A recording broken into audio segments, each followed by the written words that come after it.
Welcome back. आज का हमारा लेक्चर नंबर 7 और हमारा कोर्स चालू है, फिजिक्स फाउंडेशन कोर्स चालू है। लेक्चर नंबर 7 के अंदर हमारा आज का जो पॉइंट है वो पॉइंट है यूज ऑफ डायमेंशन। इससे पहले जो लेक्चर नंबर हमारा 6 हुआ है, तो लेक्चर नंबर 6 के अंदर हमने डायमेंशंस की डेफिनेशन देखी थी, डायमेंशन किस तरह से लिखते हैं ये पॉइंट देखा था। उसके बाद डायमेंशन किस फिजिकल क्वांटिटी को होते हैं और किसे नहीं होते हैं, तो वो पॉइंट भी हमने के डॉट नोट के पॉइंट ऑफ व्यू से उसे भी रीड कर लिया था और एक्सप्लेन भी कर लिया था। तो आज का जो हमारा जो पॉइंट है ये छोटा सा पॉइंट है कि यूज ऑफ डायमेंशंस, डायमेंशन का यूज कहां पर होते हैं। तो पहले जो पॉइंट है वो है homogeneity of the dimensions in equations.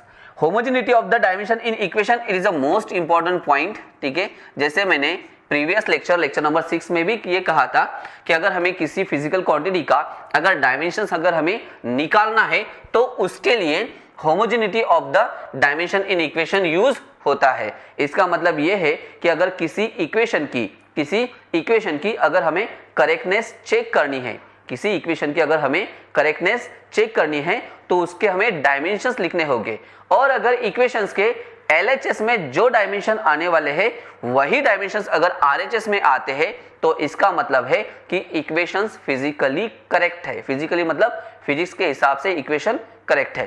तो हम इसे एग्जांपल के तौर पे इसे एक बार देख लेते हैं। सपोज आपके पास x इक्वल टू ut एक इक्वेशन है। यहां पर आपके पास एक इक्वेशन है x इक्वल टू कौन, ut। यहां पर x का मतलब है डिस्टेंस, x का मतलब कौन है, डिस्टेंस, और डिस्टेंस हम काउंट करते हैं लेंथ के अंदर, डिस्टेंस हम काउंट करते हैं लेंथ में।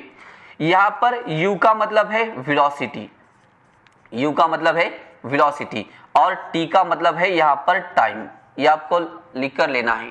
x का मतलब है डिस्टेंस या फिर लेंथ, u का मतलब है वेलोसिटी और t का मतलब यहां पर है टाइम है। अभी हम चेक करते हैं कि ये जो इक्वेशंस हमने लिया है ये इक्वेशंस फिजिकली करेक्ट है या नहीं। अगर इक्वेशन मतलब इक्वेशन के LHS का डायमेंशंस और इक्वेशंस के RHS का डायमेंशंस अगर सेम आता है तो इक्वेशंस करेक्ट है, अदरवाइज इक्वेशन रॉन्ग हो जाएगा। x equal to ut, so dimension of x का अगर हम डायमेंशन लेते हैं तो x का मतलब है लेंथ, और यहाँ पे लेंथ 1 टाइम है, तो यहाँ पर l रेज़ टू कितना हो जाएगा, 1 हो जाएगा। पावर अगर 1 है, आप लिखते हो तो भी चल जाएगा, अगर नहीं लिखते हो तो भी चल जाएगा। तो डायमेंशन ऑफ x यहाँ पर कितना हो जाएगा, l रेज़ टू 1 हो जाएगा। उसके बाद है डायमेंशन ऑफ द कौन, ut। जैसे मैंने कहा था कि डायमेंशन अगर आपको लिखने हैं तो उस फिजिकल क्वांटिटी को सबसे पहले आपको कन्वर्ट करना होता है, सबसे पहले आपको कन्वर्ट करना होता है फंडामेंटल क्वांटिटी के अंदर। तो अगर आपको फंडामेंटल में कन्वर्ट करना है, यहां पर u का मतलब है वेलोसिटी, एंड वेलोसिटी u का मतलब कौन है, अच्छा यहां पे मेंशन है, u का मतलब कौन, velocity, and velocity is a derive quantity. t का मतलब है time, time is a fundamental quantity.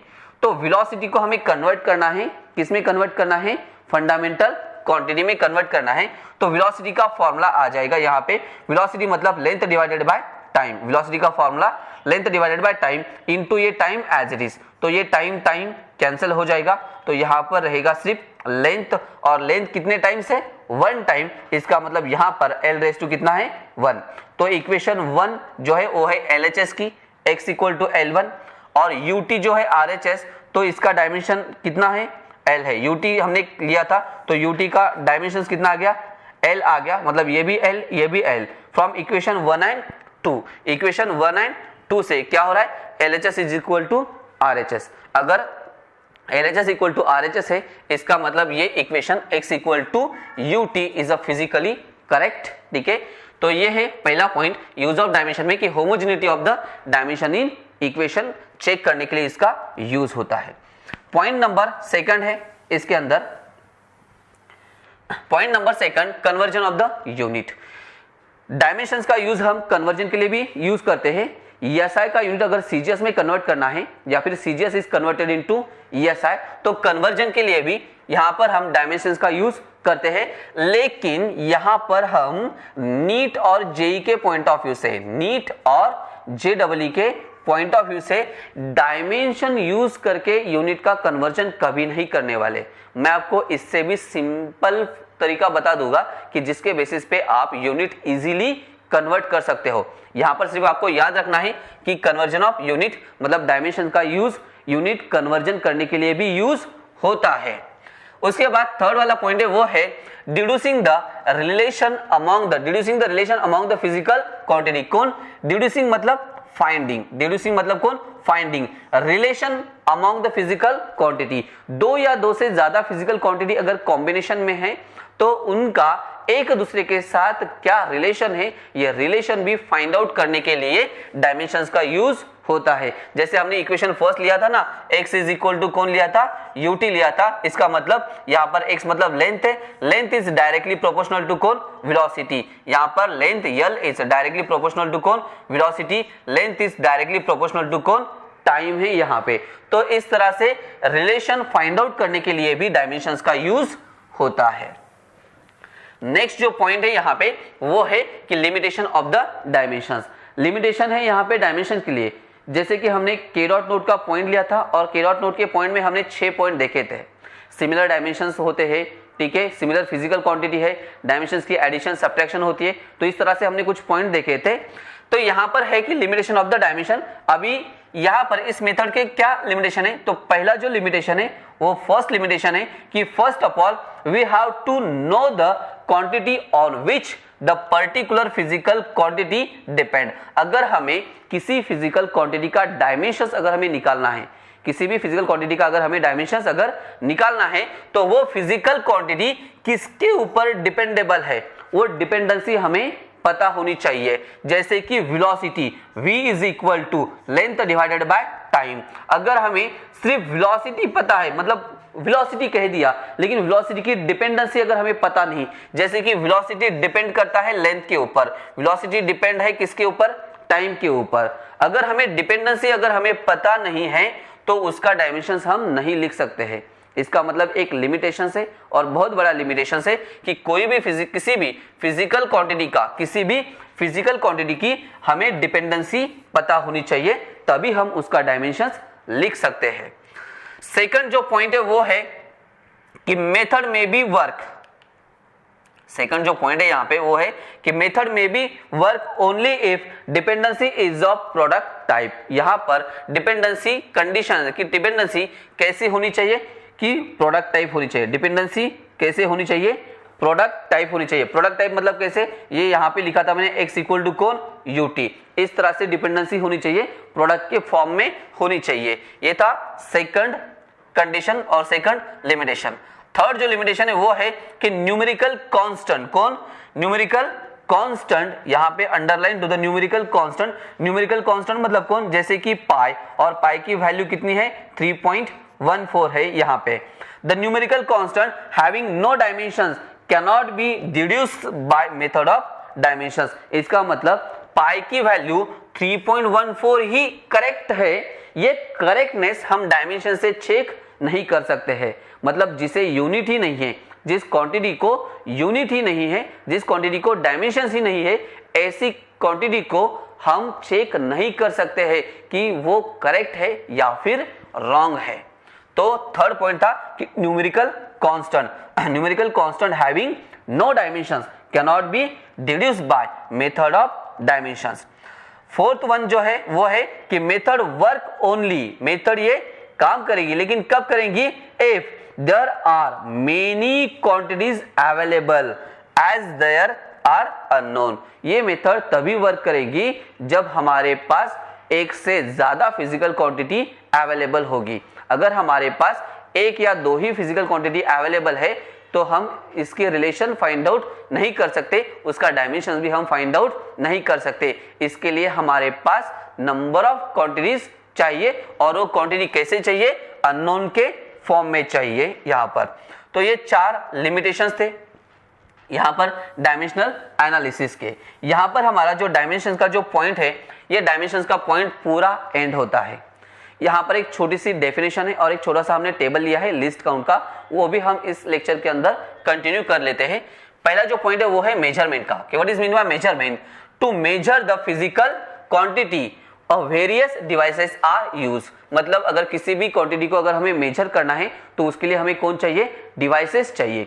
Physics के अंदर नीट और जेई के पॉइंट ऑफ व्यू से, नीट और जेई के पॉइंट ऑफ व्यू से जो भी डिवाइसेस आते हैं उस डिवाइसेस को हम यहाँ पे टेबल के फॉर्म में एक बार देखने वाले हैं। लेकिन डिवाइस के अंदर होता है least count. What is mean by least count? पहले डेफिनेशन देखते हैं कि क्या है लिस्ट काउंट की डेफिनेशन। एवरी इंस्ट्रूमेंट मतलब each and every instrument can measure up to certain accuracy is called least count. जो हर एक डिवाइस है वो हर एक डिवाइस एक पर्टिकुलर एक्यूरेसी तक ही काउंट कर सकता है, मेजर कर सकता है। उसके बाद उसके अंदर अगर एरर आ रही है, उसके बाद अगर उसके अंदर क्या आ रही है, एरर अगर आ रही है, इसका मतलब यह है कि इंस्ट्रूमेंट फॉल्टी है या फिर इंस्ट्रूमेंट खराब है। लिस्ट काउंट हम उसे कहेंगे कि किसे कहेंगे? Every instrument can measure up to certain accuracy. This certain accuracy is nothing but the कौन? लिस्ट काउंट कहते हैं। ये लिस्ट काउंट की डेफिनेशन बहुत ज्यादा इंपॉर्टेंट है, इसे याद रखना है कि लिस्ट काउंट किसे कहते हैं। Every instrument can measure up to certain accuracy is called least count. अभी हर एक इंस्ट्रूमेंट का लिस्ट काउंट कितना होता है, तो यहाँ पे आपको हर एक इंस्ट्रूमेंट का लिस्ट काउंट आपको लर्न करके रखना है। नीट और जेईई के पॉइंट ऑफ व्यू से जितने इंस्ट्रूमेंट है वो टोटल 5 इंस्ट्रूमेंट है और 5 इंस्ट्रूमेंट का आपको लिस्ट काउंट याद रखना है। यहाँ पे फर्स्ट नंबर डिवाइस का नाम है मिलीमीटर स्केल, डिवाइस का नाम है मिलीमीटर स्केल और इसका लिस्ट काउंट है 1 सेंटीमीटर। इसका लिस्ट काउंट कितना है? 1 सेंटीमीटर। दूसरा जो डिवाइस है वो है वर्नियर स्केल और वर्नियर स्केल का जो लिस्ट काउंट है वो है 0.1 मिलीमीटर। उसके बाद तीसरा जो डिवाइस है वो है स्क्रू गेज और स्क्रू गेज का जो लिस्ट काउंट है वो है 0.01 मिलीमीटर। फोर्थ वन जो है वो है स्टॉप वॉच और स्टॉप वॉच का जो लिस्ट काउंट है वो है 0.1 second. And last one is a temperature thermometer और टेम्परेचर थर्मोमीटर का जो लिस्ट काउंट है वो है 1 डिग्री। अभी इसके अंदर सबसे इंपॉर्टेंट जेईई वालों के पॉइंट ऑफ व्यू से ये सबसे इंपॉर्टेंट है और ये भी सबसे ज्यादा इंपॉर्टेंट है। नीट वालों के पॉइंट ऑफ व्यू से इतना ज्यादा इंपॉर्टेंट नहीं है लिस्ट काउंट का पॉइंट, नीट के पॉइंट ऑफ व्यू से इतना ज्यादा नहीं है, ठीक है, इंपॉर्टेंट है लेकिन इतना ज्यादा नहीं है। लेकिन जेईई वालों के पॉइंट ऑफ व्यू से ये बहुत ज्यादा इंपॉर्टेंट है और ये दो ही सबसे ज्यादा इंपॉर्टेंट है, एक है वर्नियर स्केल और दूसरा है स्क्रू गेज। जेईई वालों को इसके ऊपर क्वेश्चंस आने के चांसेस मैक्सिमम है, नियर अबाउट 80% हम कह सकते हैं कि इसके ऊपर क्वेश्चंस आ सकते हैं। और नीट वालों के लिए मे भी डिपेंड करेगा, एक 10 to 20% चांसेस है कि इसके ऊपर क्वेश्चंस आ सकते हैं, क्योंकि नीट के क्वेश्चंस की जो लेवल होती है वो जेईई के क्वेश्चंस की इतनी नहीं होती है, वो थोड़ी कम होती है। तो यहाँ पर ये लिस्ट काउंट का टेबल है, हम इसके ऊपर एक स्पेशल लेक्चर बनाएंगे और उस लेक्चर के अंदर हम लिस्ट काउंट कैसे कैलकुलेट करते हैं, उसके ऊपर क्वेश्चंस कैसे आते हैं, किस तरह से उसे सॉल्व करना है, ये पूरा डिटेल एक लेक्चर हम बनाएंगे। और ये lecture near about I think ये लेक्चर जाएगा 60 to 80 मिनट के आसपास, ये लेक्चर जाएगा, बहुत बड़ा लेक्चर बन जाएगा। ये जो लेक्चर अपलोड होने वाला है ये लेक्चर अपलोड होगा सिलेबस के अंदर, मतलब जब 11 का पूरा कोर्स चालू हो जाएगा तो उस कोर्स के अंदर हम वर्नियर स्केल और स्क्रू गेज इसके बेसिस पे जो लिस्ट काउंट के जो क्वेश्चंस आने वाले हैं वो क्वेश्चंस हम उस सिलेबस के अंदर ये वीडियो अपलोड करने वाले हैं।